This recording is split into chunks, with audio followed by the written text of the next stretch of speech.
मित्रों, स्त्री को घर की लक्ष्मी माना जाता है। कहते हैं जिस घर में नारी सुखी है, जहाँ उसकी पूजा होती है, वहाँ समस्त देवी देवता निवास करते हैं। वो घर सदैव सुख समृद्धि से संपन्न रहता है। और जिस घर में नारी दुखी रहती है, उस घर में स्त्री का अपमान होता है। वहाँ दुख, रोग, शोक, दरिद्रता पांव पसार लेते हैं। हमारे देश में आदि काल से नारी की पूजा होती आई है, क्योंकि नारी सुख समृद्धि को बढ़ाने वाली होती है। यदि वही नारी अपने नियम और आदर्शों का पालन नहीं करती है, तो वहाँ दुख और कलेश भी उत्पन्न हो जाता है। आज मैं आपको बताऊंगा कुछ ऐसे कामों के बारे में जिन्हें एक गृहिणी को अपने पति से पहले नहीं करना चाहिए। मित्रों, आनंद रामायण में एक प्रसंग आता है जिसमें भगवान श्री राम जी ने नारियों को बहुत सुंदर शिक्षा दी है। हमारे घर की महिलाएं यदि उस शिक्षा को ग्रहण कर लें तो सदा पुरुषों की प्रिय बनी रहेगी और घर में किसी भी तरह की गरीबी लाचारी नहीं आएगी। तो मित्रों, आपसे निवेदन है कि इस वीडियो को ध्यान से सुनना और अपने घर की समस्त नारी शक्तियों को इसे सुनवाना। ये प्रसंग उस समय का है जब प्रभु श्री राम अयोध्या के राजा थे। उनका पुत्र लव और कुश का विवाह हो चुका था। उस समय सीता मैया अयोध्या के महलों में महारानी बनकर रह रही थी। कुछ लोगों के मन में ये शंका अवश्य चलती होगी कि सीता जी महारानी बनकर अयोध्या के महलों में कब रही थी। वे तो ऋषि वाल्मीकि के आश्रम से लौटने के बाद ही पृथ्वी में समा गई थी और उस समय लवकुश का विवाह भी नहीं हुआ था। वे उस समय किशोर थे। तो बंधुओं, इस बात को लेकर शंका ना करें।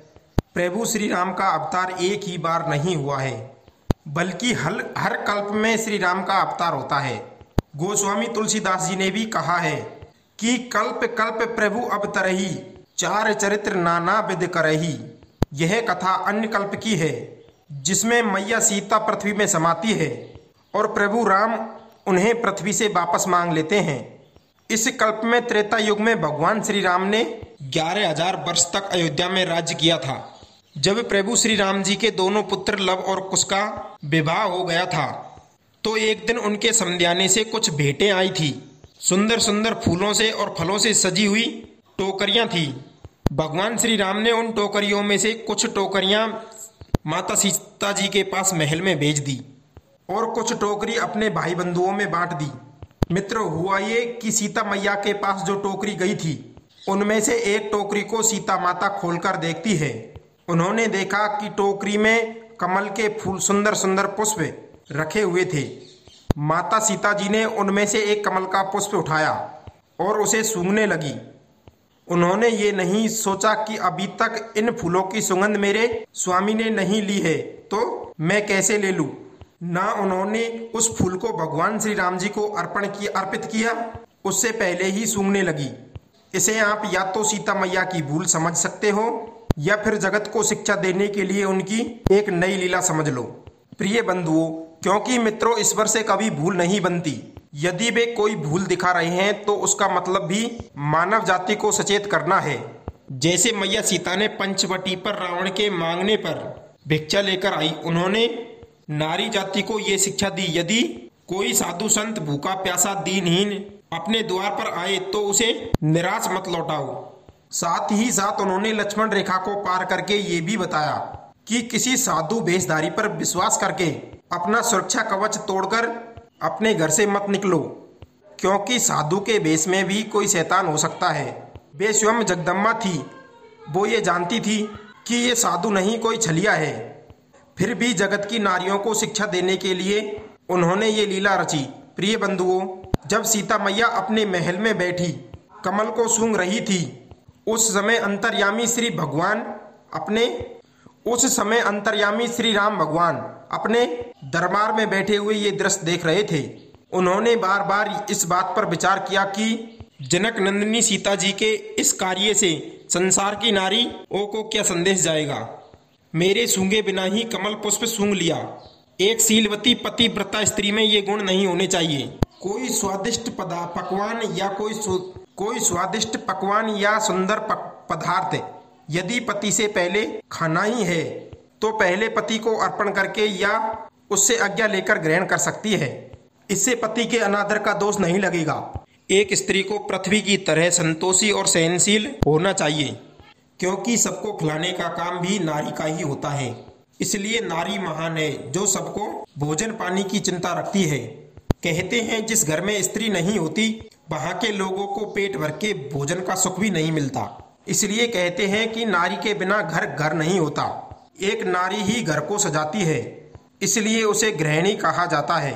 आप अपना घर चाहे कितना ही सुंदर बना लो, संगमरमर के पत्थर लगवा लो, मणियों से उसे चमका दो, पर जब तक उस घर में एक स्त्री नहीं होगी तब तक वो रोशन नहीं होगा, उसकी कोई शोभा नहीं होगी। प्रभु श्री राम ने सोचा कि यदि इस समय में चुप रह गया तो देवी सीता जी के दिखाए गए इस मार्ग पर चलकर संसार की समस्त नारियां ऐसा ही करना लगेगी। यही सोचकर वे सीता मैया के पास चले गए। उन्होंने सीता जी से कुछ भी नहीं कहा, बल्कि हर रोज की तरह तरह के कौतुक करके उन्हें प्रसन्न करने लगे। प्रिय बंधुओं, यहाँ पर प्रभु श्री राम पुरुषों के लिए भी बहुत बड़ी सीख दे रहे हैं। आपके घर की स्त्री से यदि कोई भूल हो भी जाए तो पुरुषों को चाहिए कि वे एक दम से उस पर झल्लाने ना लगें, बल्कि उसे इस तरह से समझाएं कि उसे अपनी गलती भी समझ में आ जाए और किसी को अपमान भी महसूस ना हो और कोई अपशब्द का भी प्रयोग ना हो। ये अपशब्द ही घर में फूट डालते हैं, एक दूसरे को अलग तक कर देते हैं, रिश्तों में कड़वाहट आ जाती है। अक्सर लोग यही भूल करते हैं, जब भी घर में स्त्री से कोई काम बिगड़ जाए तो एकदम क्रोध में आग बबूला हो जाते हैं, अपशब्दों की झड़ी लगा देते हैं, यार दोस्तों के सामने उसे मारने पीटने लगते हैं। जो काम बिगड़ना था वो बिगड़ गया। अब आपकी गाली देने से, नाराज होने से, अपशब्द बोलने से वो ठीक नहीं हो जाएगा, बल्कि आपके रिश्ते बिगड़ सकते हैं।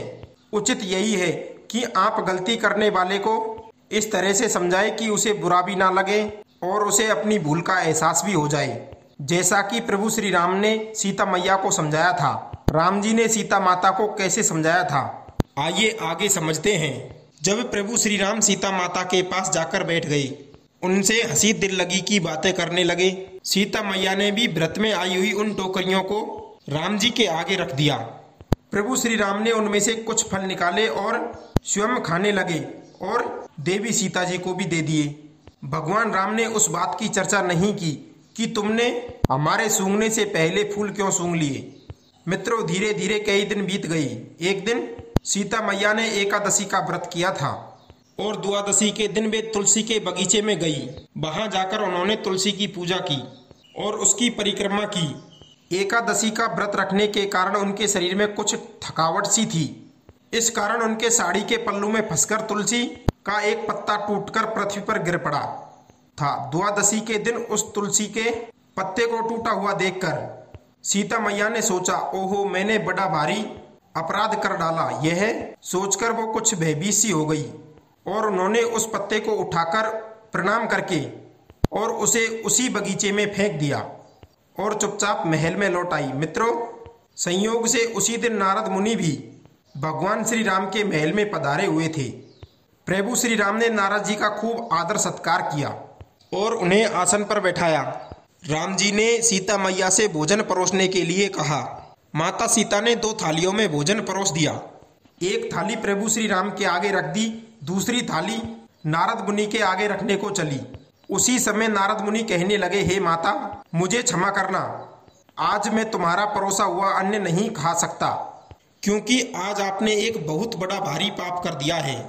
आज द्वादशी है और द्वादशी के दिन तुमने तुलसी पत्र तोड़ दिया है। कहते हैं द्वादशी को, संक्रांति को, चतुर्दशी को, शुक्र और मंगल के दिन सूर्य और चंद्र ग्रहण के समय, सूर्य अस्त से पहले, सूर्य अस्त के बाद, घर में संतान का जन्म होने पर, किसी का देहांत होने पर जो लोग तुलसी पत्र तोड़ते हैं वे मानो तुलसी पत्र ना तोड़कर भगवान का सिर काटते हैं। इसलिए आज मैं तुम्हारे हाथ का परोसा हुआ अन्न नहीं खा सकता। भगवान श्री राम को तो सब पता ही था, क्योंकि ये लीला उन्हीं ने रची थी और उनकी इच्छा से ही नारद मुनि ये सब कर रहे थे। ये सब जानते हुए भी प्रभु श्री राम नारद मुनि से पूछने लगे कि हे देवऋषि, क्या इस पाप से छूटने का कोई उपाय है? यदि तुम इसका उपाय जानते हो, देवी सीता को बताकर इन्हें इस अपराध से मुक्त कर दो। मित्रों, नारद मुनि कहने लगे, हे भगवान, इसका एक ही उपाय है। यदि देवी सीता उस टूटे हुए तुलसी के पत्र को अपने पतिव्रत धर्म की शक्ति से उस तुलसी के पौधे पर पुण्य जोड़ दे तो इस पाप से मुक्त हो सकती है। सीता मैया कहने लगी, हे देव ऋषि, इसमें कौन सी बड़ी बात है, मैं अपने पतिव्रत धर्म के बल से उसे अभी जोड़ देती हूँ।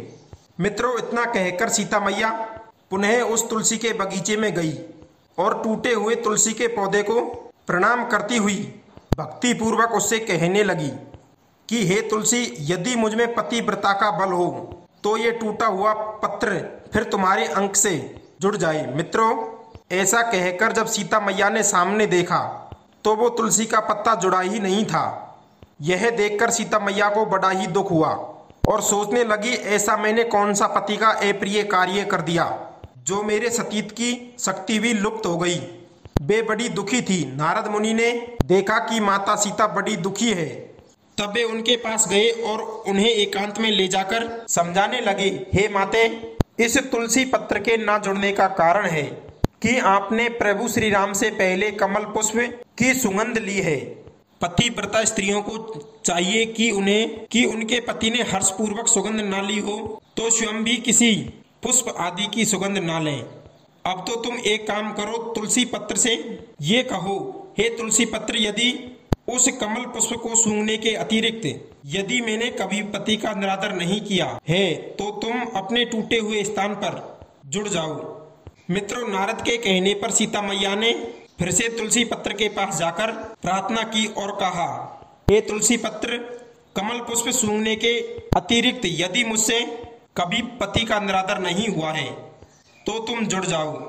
मित्रों, सीता मैया के इतना कहते ही तुलसी का पत्ता टूटे हुए स्थान पर पुनः जुड़ गया। सभी देवताओं और ऋषि मुनियों ने सीता मैया की जय जयकार की। उसी समय प्रभु श्री राम ने सीता जी को गले लगा लिया और कहने लगे, हे देवी, ये सब मेरे द्वारा रची हुई एक लीला थी। मेरी इच्छा से ही तुलसी पत्र टूटा था। आपको शिक्षा देने के लिए ही मैंने ये सब किया था। मेरे कहने से ही नारद मुनि ने तुम पर दोषारोपण किया था, इसलिए आप उन्हें क्षमा करें।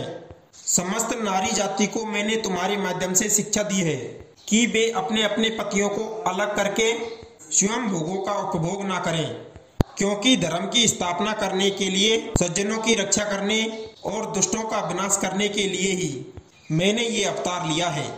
नारियों को अपनी बुद्धि से ही पतिव्रत धर्म की रक्षा करनी चाहिए। नारियों को चाहिए कि वे ये 4 काम अपने पति से पहले ना करें। पहला काम, किसी चीज का उपभोग ना करें, यदि करें भी तो पति के साथ या उससे आज्ञा मिलने पर। दूसरा काम, किसी अनजान व्यक्ति से वार्तालाप ना करें। यदि आपके घर कोई अपरिचित या बाहर का व्यक्ति आए, भले ही वो परिचित का हो, तो भी पति के रहते हुए उससे वार्तालाप ना करें। तीसरी बात, पति की सलाह लिए बिना किसी बड़े काम की शुरुआत ना करें। चौथा, पति की आज्ञा लिए बिना किसी अपरिचित व्यक्ति को या परिचित व्यक्ति को घर पर ना बुलाएं और ना ही उसके साथ घूमने जाएं। यहाँ तक कि अपने पिता के घर जाएं तो पति से कहकर ही जाएं। आपत्ति काल में स्वयं निर्णय ले सकती हैं। अपनी व्यक्तिगत बातें या मान अपमान की बातें यदि किसी को बतानी पड़े तो पति को पहले बोलने दे। इससे नारियों का स्वाभिमान, सम्मान सदैव बना रहता है। इस वीडियो के विचार यदि आपको सही लगे हों तो फिर वीडियो को लाइक करके ही जाना और चैनल पर नए हो तो चैनल को सब्सक्राइब करना। मिलते हैं अगली ज्ञान चर्चा के साथ।